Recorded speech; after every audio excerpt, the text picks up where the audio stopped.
कहानी नीरू की है। पंजाब की नीरू की शादी दिल्ली के राहुल से होती है। दिल्ली कितना बड़ा शहर है ना, लेकिन आप लोगों का घर तो बहुत छोटा है। हमारे पंजाब में तो ये बड़े बड़े घर होते हैं कि मजा ही आ जाता है।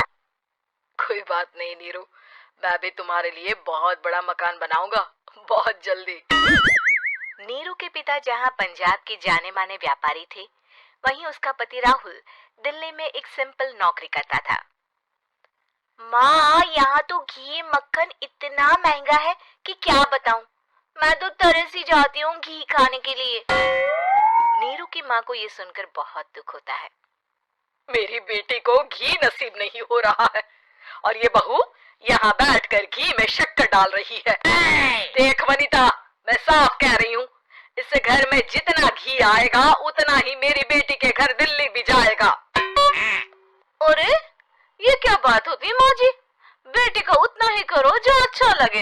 अब क्या मायके से घी और मक्खन तक की सप्लाई करोगी आप?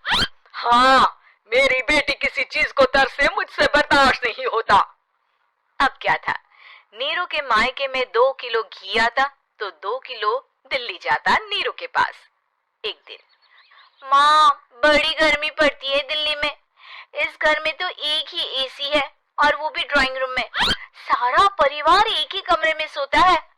हाँ बेटा, वो तो हर घर की कहानी है। यहाँ भी एक ही एसी है। अरे बिल इतना आता है कि क्या बोलूं। तभी वहाँ राकेश आ जाता है। माँ, थोड़ी देर में यहाँ कुछ प्लम्बर आएंगे मेरे कमरे में एसी लगाने। जरा ध्यान से लगवा देना ना माँ। ओए, ऐसे कैसे तेरे कमरे में एसी लगेगा? हाँ हाँ राकेश, एक बार बात तो कर लेता। अरे पापा, वो वनिता को गर्मी में नींद नहीं आती। ड्राइंग रूम में सबके साथ सोने में वो अनकंफर्टेबल है, इसलिए। अरे पूरे परिवार के साथ वहाँ तेरी बहन नीरू भी तो सोती है। वो नहीं हो रही क्या अनकंफर्टेबल? समझ रहा है ना? अगर एसी लगेगा तो एक दिल्ली में तेरी बहन के कमरे में भी लगेगा, तभी तू लगा सकेगा। राकेश वनिता को सारी बात बताता है। वनिता करती भी क्या, मन मारकर बैठ जाती है। माँ, ये लोग ठीक नहीं है, क्या करूं मैं? अरे बेटी, यहाँ आ जा तू, यहाँ आकर रह ले। अरे छोड़ दे ऐसे पति को। कैसे छोड़ दूं माँ? समाज क्या कहेगा, लोग क्या कहेंगे? वैसे भी मेरा एक बेटा है मयंक। अरे हटा बेटा, तेरी उम्र ही क्या है, इतनी परेशान रहेगी तो काम कैसे चलेगा। खैर, बात आई गई हो जाती है। माँ को लगता है कि नीरू ठीक है, तो वहीं नीरू के मन में एक ही लाइन चल रही होती है, यहाँ आजा। माँ ने तो बोल ही दिया है कि यहाँ आजा। बस मयंक थोड़ा सा बड़ा हो जाए, इन गरीबों को छोड़कर मैं वापस माँ के पास ही चली जाऊंगी। वो इसी सोच में बाजार में चल रही थी कि मैम, आपका दुपट्टा जमीन को छू रहा है। नीरू जैसे ही उस लड़की की तरफ देखती है, देखती ही रह जाती है। हाय रे, कितना सुंदर लड़का है ये। अब क्या हुआ? मैंने कहा आपका दुपट्टा। तो खुद ही उठाकर दे दो ना। लड़का समझ जाता है कि नीरू उस पर फिदा हो चुकी है। वो उससे उसका नंबर लेकर चला जाता है। अब क्या था, नीरू और रोहित में लगातार बातें होने लगती है।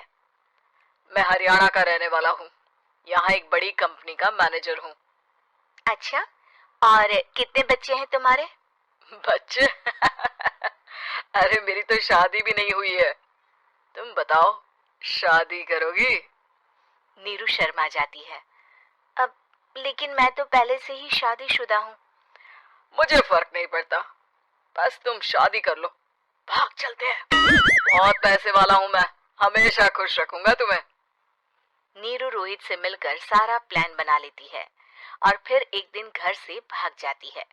दोनों शादी कर लेते हैं।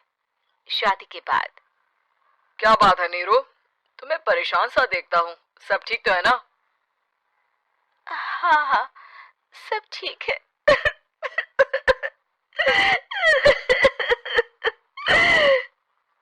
ये कहते कहते ही वो रोने लगती है। अरे क्या हो गया, रो क्यों रही हो? मैंने तुमसे एक बात छुपाई है और वही बात अब मुझे परेशान कर रही है। उसका नाम मयंक है। क्या बात कर रही हो? ये तुमने मुझे पहले क्यों नहीं बताया? देखो नीरू, मेरी माँ को मैंने ये नहीं बताया है कि तुम शादीशुदा हो। बच्चा मैं मैनेज नहीं कर पाऊंगा।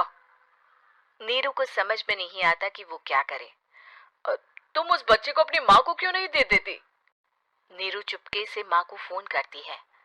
माँ, क्या मयंक को तुम रख सकती हो?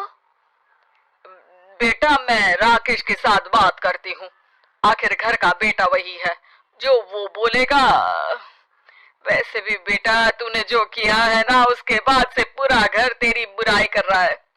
मैं भी अब किसी से तेरे लिए लड़ नहीं सकती। राकेश बेटा, नीरू ने तो जो किया बहुत ही बुरा किया, लेकिन मैं सोच रही थी कि क्यों ना मयंक को हम यहाँ ले आए। तभी वनीता बोल पड़ती है। वाह जी, ऐसे कैसे यहाँ ले आए? यहाँ क्या भंडारा भरा है? और जिस बच्चे की माँ ने नहीं सोचा, उसके लिए हम क्यों सोचे? नीरू को एक बार तो अपने बच्चे के बारे में सोचना चाहिए था ना। अरे लेकिन तेरे पास भी तो लड़का नहीं है ना वनीता। माँ, वनीता ठीक बोल रही है। कल को वो बड़ा होकर इसी घर का हिस्सा मांगेगा तो हम क्या करेंगे? माँ कहती भी तो क्या, वो चुप रह जाती है। वहीं नीरू का पहला पति कहता है। माँ, अगर आज भी वो वापस आ जाए तो मैं उसे माफ कर दूंगा। बेटा, गरीबी चीज ही ऐसी है, क्या करेगा? तू तो अब मयंक का सोच। वो बेचारा तो बिना माँ का हो गया। मयंक की खातिर तू दूसरी शादी कर ले बेटा। लोगों के लाख समझाने के बाद नीरू के पहले पति की शादी रिद्धि से हो जाती है, जिसके पहले पति से 2 बच्चे होते हैं। देखो जी, मैंने शादी सिर्फ बच्चे के खातिर की है। मैंने भी शादी सिर्फ बच्चों के खातिर की है। वहीं नीरू के दूसरे पति के मन में ये बात घर कर जाती है कि नीरू एक मासूम बच्चे को उसके खातिर छोड़ कर आई है। अब देखो नीरू, मुझे लगता है कि जो औरत अपनी कोख का बच्चा छोड़ सकती है, वो तो कुछ भी कर सकती है। कल को तुम्हें मुझसे अच्छा कोई मिल गया तो तुम तो मुझे भी बाय बाय कर दोगी ना। नीरू को अब उसका दूसरा पति ताने देना शुरू कर देता है। तंग आकर नीरू उसके यहाँ से भागकर अपने पहले पति के पास चली जाती है, लेकिन ससुराल में क्या लेने आई है नीरू, मयंक को? नहीं नहीं सासू माँ, मुझसे गलती हो गई, मुझे माफ कर दीजिए। नीरू, अब वक्त खत्म हो गया है, मेरी शादी हो चुकी है। तो छोड़ दो ना उसे, हमारा बच्चा है। मैं आपको अपनी माँ नहीं मानता, मेरी नहीं मान तो बात अच्छी है। नीरू मयंक की बात सुनकर समझ जाती है कि उसके पास अब ना आसमान रहा, ना ही जमीन।